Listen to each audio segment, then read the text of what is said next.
I call Mojo Mathers. I rise to speak to the first reading of the Animal Welfare Amendment Bill. I'm proud to be speaking on behalf of the only party in the House with an animal welfare policy and a separate spokesperson for animal welfare.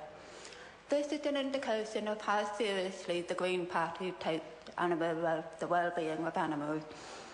We do have significant reservations about this bill, but we are going to vote for it to go to Select Committee in order to give the public a chance to have their say and provide input as to how it can be improved.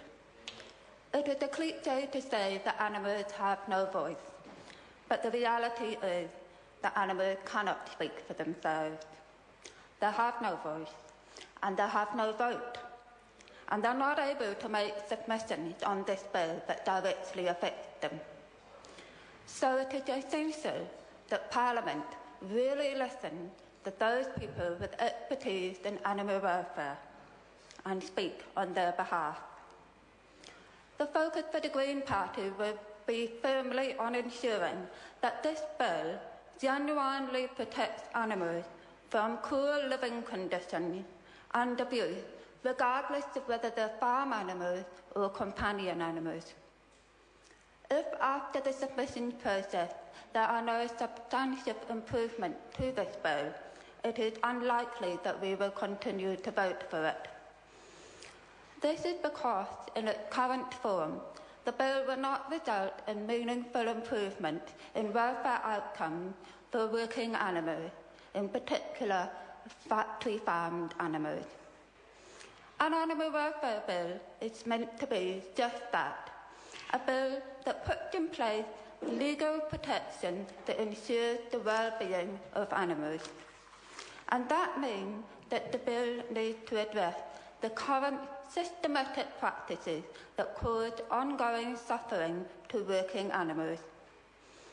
In New Zealand, animals work very hard for us. They form the backbone of our economy, with animal products forming 45% of New Zealand exports last year.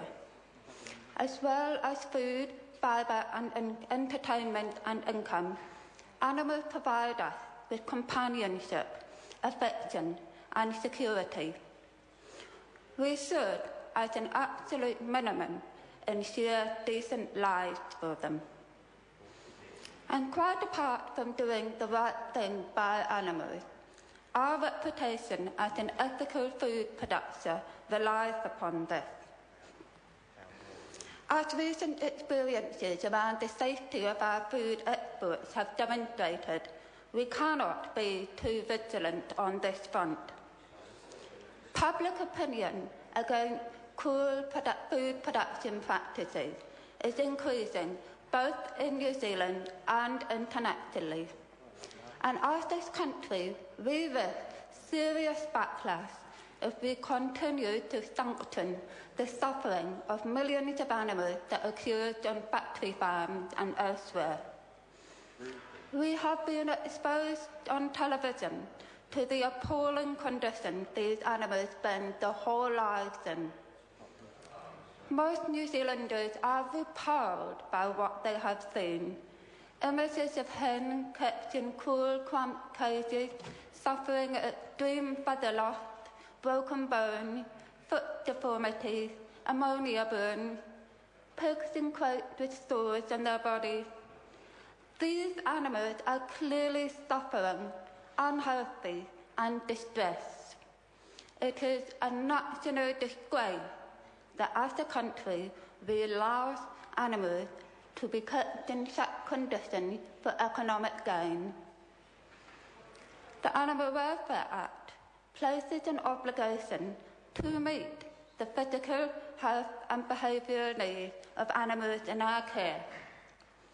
And if this was enforced, then such cruel practices, such as occurred in factory farming, would not be permitted. And it's not just factory farms. I have seen distressing photos that have been emailed to me of animals that have been transported long distances, crammed so tight that their skin has been rubbed raw to the flesh. And we know that every year, thousands more animals experience extreme levels of pain and suffering in unnecessary and unethical animal tests. We welcome the improvements in transparency, but nonetheless, there are some tests that should absolutely be ruled out. These practices are clearly in breach of the main provision of the Act, and they occur because the Act contains loopholes that allow them to continue. I had hoped that last year's review of the Act would result in a bill that closed these loopholes and ensured that the main provisions of the Act were properly enforced. And unfortunately, this amendment bill does not do that. Of particular concern is the clause in Section 183A that allows for practices that do not meet the obligations of the Act to continue indefinitely. That is completely unacceptable. There is no room in a decent society for government condone cruelty to animals, least of all for indefinite confinement of animals in cages. Parliament has a moral and ethical responsibility to legislate against such cruel practices for animals.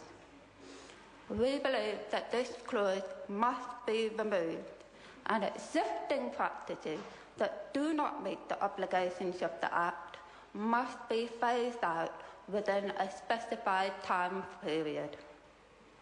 Animal cruelty is animal cruelty, whether it happens to a pig, or a cow, or a dog.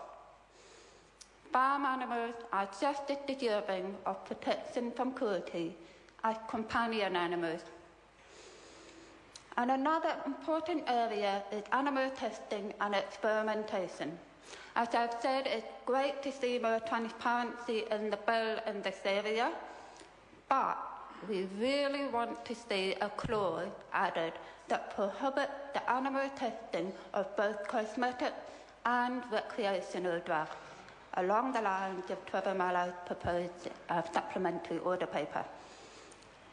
And the reason for this is that such testing on animals causes extremely high levels of pain and suffering. It is completely unnecessary and unethical. There are alternatives to these tests, and is completely and strongly opposed by New Zealanders, as we have seen in the recent psychoactive substances bill. And with this bill, we have another chance to get it right and rule out these tests completely. And such a move would be in line with what is happening internationally.